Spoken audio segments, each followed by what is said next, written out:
قرآن پاک کی بعض آیات ایسی ہیں جن کا کوئی خاص پس منظر ہے، کوئی خاص شان نزول ہے، یعنی وہ آیتیں کس وجہ سے نازل ہوئی، پیچھے واقعہ سبب کیا بنا کہ جس کی وجہ سے قرآن اتر آیا۔ جب تو اس واقعے کو آپ کو نہیں جانیں گے، ان آیات کی تفہیم، تفسیر، مفہوم آپ نہیں سمجھ سکتے۔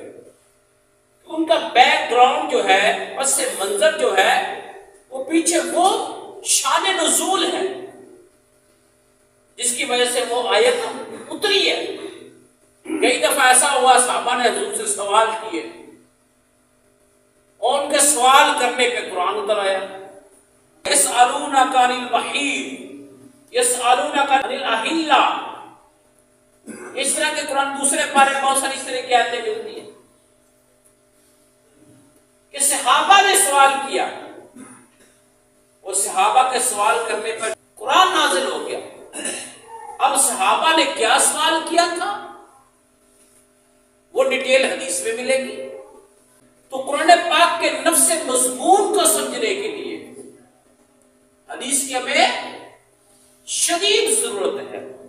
تو اس طرح بعض مرتبہ مشرکین یا منافقین کی کسی بات کا رد میں قرآن کی آیتیں نازل ہو جاتی تھی۔ اب وہ پیچھے بیک گراؤنڈ کیا تھا، مشرکین نے کیا باتیں کی یا منافقین نے کیا ایسا عمل کیا جس کی وجہ سے قرآن اترا۔ اب قرآن نے وہ ان کا سارا جو عمل ہے یا گفتگو ہے مشرکین منافقین وہ کوٹ نہیں کی، صرف ایک سبب بنا وہ عمل یا ان کی کوئی گفتگو، اس کی وجہ سے قرآن نازل ہو گیا۔ کبھی کسی آیت میں آیت رسالت میں ہونے والے کسی واقعے کی طرف اشارہ ہوتا ہے، اور کبھی صحابہ کے کسی عمل میں تنبیہ یا اس کی تائید میں کوئی آیت نازل ہوتی ہے۔ اس طرح جب وہ اس واقعے کا پتہ نہیں چلے گا کہ تنبیہ صحابہ کے تنبیہ کے ذیل میں آیت نازل ہوئی ہے، وہ جو تفصیل ہوگی وہ حدیث میں ملے گی کہ وہ آیت کیوں نازل ہوئی۔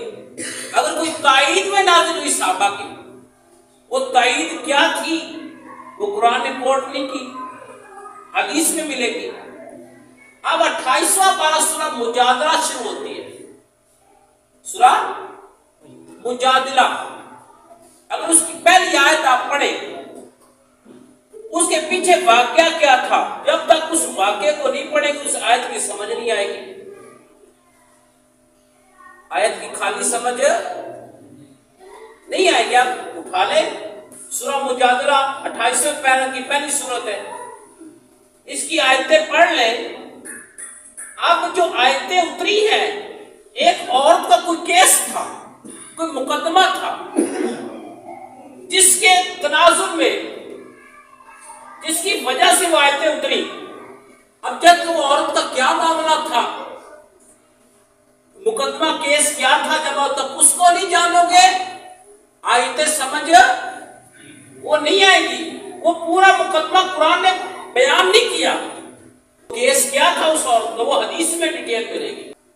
آج ہم نے پڑھا اس حدیث کی حجیت، اہمیت، ضرورت کتنی شدید ہے، اس کے بغیر قرآن پاک کو کما حق نہیں سمجھ سکتے۔